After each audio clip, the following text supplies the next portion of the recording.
বেতনের চাকরি করা দুজন গার্ডের মানে অন্যায় জুলুমের ভাবে গ্রেফতারের প্রতিবাদে দেশের সচেতন সমাজ যেভাবে আমাদের পাশে এসে দাঁড়িয়েছে, আমি ধন্যবাদ জানাই তাদের, সেই সাথে ইনকলাব মঞ্চ, সেই সাথে সাংবাদিক এবং গণমাধ্যমের ভাইদের আমি ধন্যবাদ জানাই। এখানে একজন গণমাধ্যম কর্মী আছেন, যিনি ডেল্টা হেলথ কেয়ার রামপুরার কথা বললেন, অ্যাপ্রিসিয়েট করলেন। জুলাই মাসকে বলা হয় ৩৬শে জুলাই, একটা উত্তপ্ত পরিবেশ, ফ্যাসিজমের বিরুদ্ধে গণমানুষের আন্দোলনের একটা দিন, একটা সময়। আমরা জুলাই মাস কেন প্রতি সারা বছর ২৪ ঘন্টা আমরা চিকিৎসকরা কমিটেড থাকি আহত এবং নির্যাতিত মানুষদের সেবা দেওয়ার। সেই লক্ষ্যেই আমি ১৮ জুলাই এবং ১৯শে জুলাই সকালে আসতাম এবং সন্ধ্যার পরে যেতাম।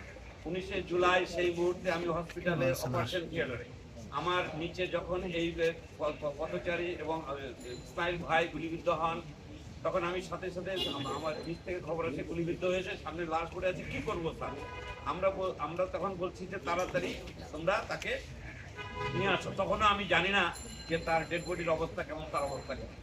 এটি যা যখন শুনি যে তার আমাদের কাছে ভিডিও আছে, ভিডিও আপনার প্রয়োজন হলে আপনারা নিতে পারেন, যে গুলিটা লেগেছে, লাগার সাথে সাথে নর্মাল গুলি মানে দাঙ্গা বিরোধী কোনো পুলিশের গুলিতে জাস্ট ডিটেক্টেড করে এরপর ওপর হয়ে যেতে পারে বা ইনসাইড দ্য বডি থাকতে পারে। এই গুলিটা এতভাবে এই ফোর্সে প্রজেক্টাইল ফোর্সে আসছে, তার গুলিটা পুরা ইনসাইড উড়ে অন্য পাশে চলে গেছে। আমাদের ছেলেরা আমাদের পারমিশনের আগেই তারা ওই ফুটপাথ থেকে ডেড বডিটাকে ৫-৬ জন ট্র্যাক, সেখানে এই ডাক্তার সাদিও ছিলেন, উনি সেদিন সংগঠিত হয়ে উনি ডিউটি নিয়েছিলেন জাস্ট হেল্প মানে যারা আন্দোলন করছে সেই ছেলেগুলি, এবং প্রতি মুহূর্তে তিনি তাদের সাহায্য করেছেন।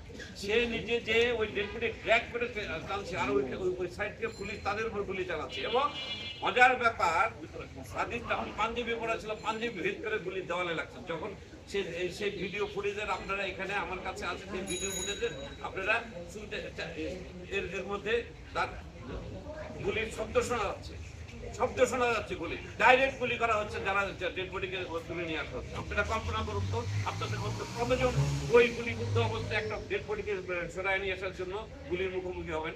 আমার এই ছেলেগুলি সেই মৃত্যু ভয় উপেক্ষা করে সেদিন শহীদকে নিয়ে আসতে গেল, তাদের বিরুদ্ধে কি হলো? হঠাৎ করে ৫ মাস ঘটনা পার হয়ে যাওয়ার পর কোনো কথা নাই, একটা মানে আইওয়াস তদন্ত করার নাম করে এই জোহার সাহেব সেদিন দলবল নিয়ে গেলেন, নিয়ে আসলেন ডিউটিরত ডাক্তারকে। আমি সাথে সাথে শুনে শোনায় গেলাম যে একজন ডিউটি ডাক্তারকে